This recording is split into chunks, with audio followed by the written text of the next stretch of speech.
Welcome, today I'm showing you how to activate quick launch into a Nokia G50 5G. So first step, open settings and in search write quick option, quick.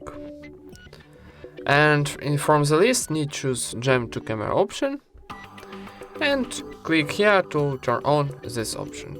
Jam to camera, to quickly open camera, press the power button twice. So turn on and let's try twice. Click to power key twice. Okay, and camera is open. One more time. Yes, camera is open. And that's it.